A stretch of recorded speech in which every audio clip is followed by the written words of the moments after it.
오늘 말씀은 로마서 14장 1절에서 4절 말씀입니다. 믿음이 연약한 자를 너희가 받되 그의 의견을 비판하지 말라. 어떤 사람은 모든 것을 먹을 만한 믿음이 있고 믿음이 연약한 자는 채소만 먹느니라. 먹는 자는 먹지 않는 자를 업신여기지 말고 먹지 않는 자는 먹는 자를 비판하지 말라. 이는 하나님이 그를 받으셨음이라. 남의 하인을 비판하는 너는 누구냐? 그가 서 있는 것이나 넘어지는 것이 자기 주인에게 있음에 그가 세움을 받으리니 이는 그를 세우는 권능이 주께 있음이라. 아멘. 우리는 말로 항상 삶을 살아가지만 그 말이 때로는 사람을 살리기도 하고 사람을 무너뜨리는 것이 되기도 합니다. 예배가 끝나고 커피 한잔하는 자리에서 우리는 저 사람, 이 사람에 대한 이야기를 하게 되죠. 그때 주어지는 짧은 어떤 평가가 누군가의 마음을 곤두박질 치게 할 수 있다는 사실입니다. 겉으로는 그 이야기에 웃고 그냥 돌아갈 수는 있겠으나 속에서는 그 평가의 말에 무너지는 마음을 부여잡고 돌아가게 될 수 있다는 것입니다. 그 말 한마디에 사람의 마음이 꺾여버리는 것이죠.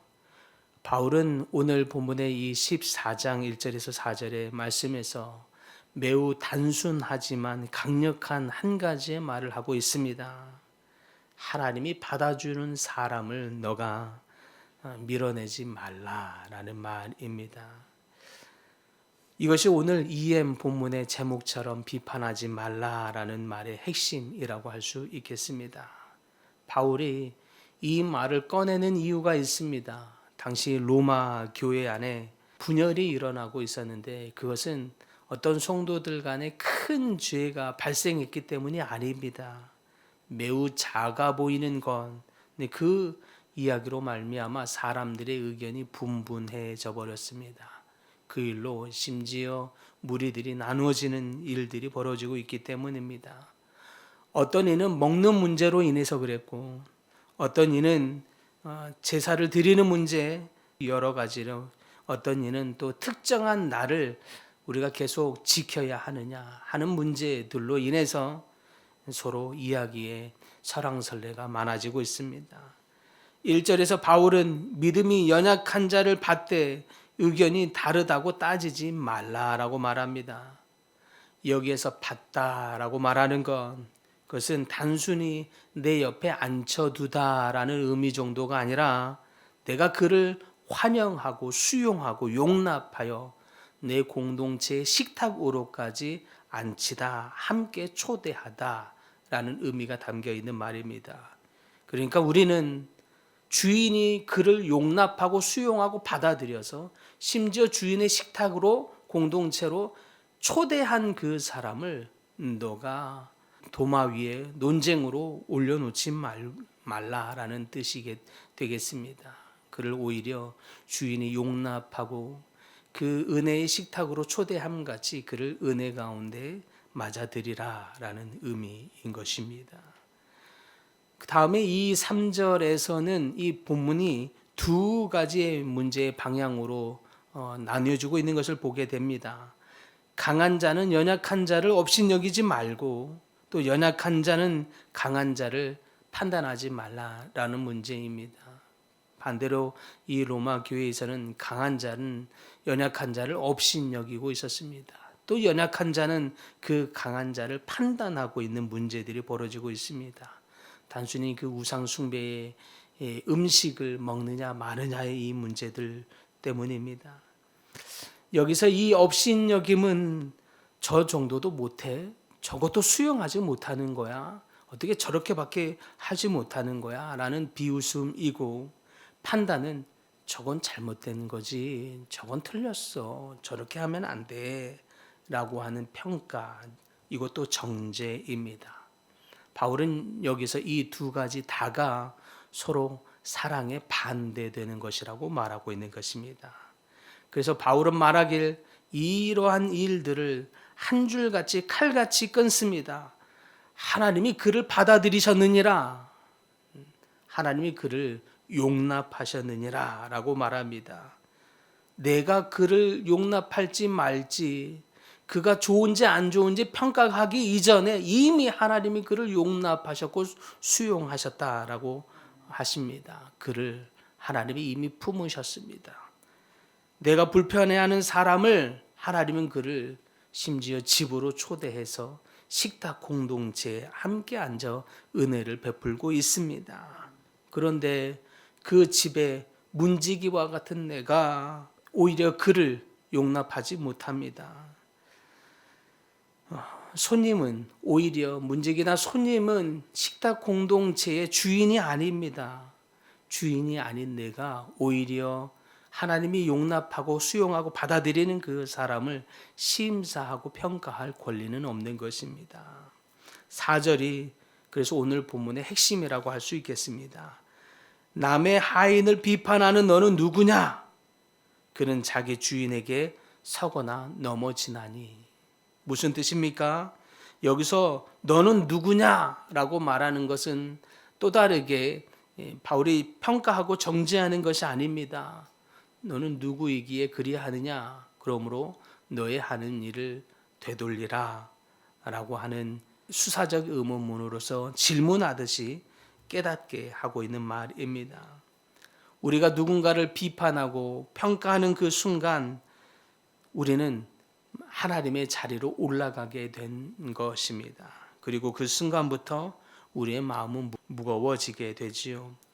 평가하는 어떤 판사는 늘 어떤 사람의 행동과 말들을 수집하고 그 증거들을 수집하여 또 비교하고 또 나중에 그것을 평가하는 자료로 결론을 내리는 자료로 사용합니다. 늘 판사는 그래서 증거를 중요하게 여기고 그것을 수집하죠. 그런데 바울은 말하기를 그 평가하는 판사의 자리에서 평가자의 자리에서 내려오라 라고 말합니다. 그 자리는 우리가 평가하는 자리는 우리가 서야 할 자리가 아니고 우리는 그들을 평가하는 권리가 있지 않습니다. 평가하는 것은 하나님께 있으며 우리는 그것을 가타부타 말할 수 있는 자리가 아닙니다.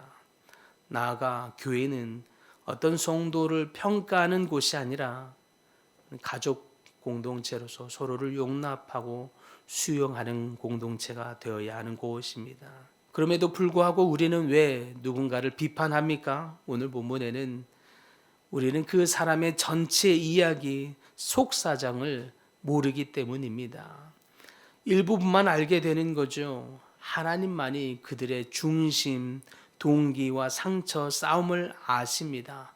그래서 오늘 본문을 통해서 바울은 비판하지 말라라고 말하는 것입니다. 겉으로 보이는 행동 한 10% 정도일 뿐이고 나머지 90%는 우리는 그 사람의 속사정을 다 알 수 없습니다. 하나님만이 그의 눈물, 그의 행동, 그의 삶, 그의 넘어짐 이 모든 것을 다 아십니다.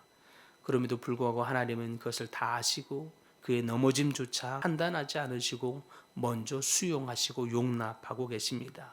그러므로 우리가 먼저 앞서서 누군가를 평가하고 비판하지 말아야 할 줄 믿습니다. 나아가 왜 비판하지 말아야 합니까?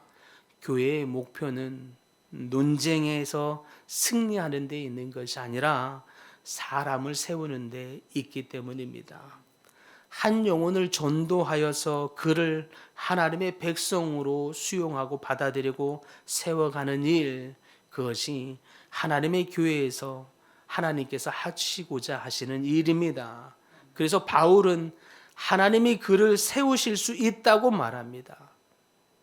때문에 넘어지는 사람을 붙드는 손은 내 혀가 아니라 하나님의 은혜입니다. 따라서 나는 마치 평가자, 판결자, 심판자처럼 누군가를 판결하는 판결문을 쓰는 사람으로 있을 것이 아니라 그 사람의 회복을 돕는 사람으로 있어야 할 줄 믿습니다. 하나님이 우리를 그렇게 연약했던 우리를 죄인이었던 우리를 하나님이 그렇게 용납하고 수용함으로 하나님의 백성으로 세워가시고 계시기 때문입니다. 마지막으로 왜 우리가 비판하지 말아야 합니까? 복음 자체가 우리의 비판을 멈추게 하기 때문입니다. 하나님은 우리를 평가해서 멀리 하려는 분이 아니라 오히려 우리가 연약했을 때에, 우리가 죄인 됐을 때 우리의 죄를 대신해서 십자가를 지신 분, 그렇게 심판을 받으신 분입니다. 십자가는 그 상황에서 이렇게 말합니다. 너의 죄는 가볍지 않다. 그러나 그 죄를 예수님께서 대신 짊어졌노라 라고 말합니다. 그러므로 우리의 죄가 주님 앞에서 탕감받은 1만 달란트 빚진 자와 같은 우리가 1달란트 빚진 자와 같은 지체를 평가하고 비난하지 말아야 할 줄 믿습니다. 내가 받은 은혜의 크기를 알면 알수록 남에게 묻은 작은 죄를 탓할 수 없는 것입니다. 그러므로 사랑하는 성도 여러분, 오늘 바울이 말하는 이 복음의 말씀처럼 하나님은 우리를 재판장으로 부른 것이 아니라 한 공동체의 구성원으로 부르는 것을 깨닫고 서로를 형제라 자매라 지체로 세워주심을 믿으며 서로를 밀어내고 평가하고 비난하기보다 그를 우리의 한 가족으로 받아들이고 주님이 우리를 받아주신 같이 우리가 서로를 용납함으로 말미암아 한 연약한 지체를 세워가는 일에 귀하게 쓰임받는 우리 모두가 또 우리 교회가 될 수 있기를 간절히 축복합니다.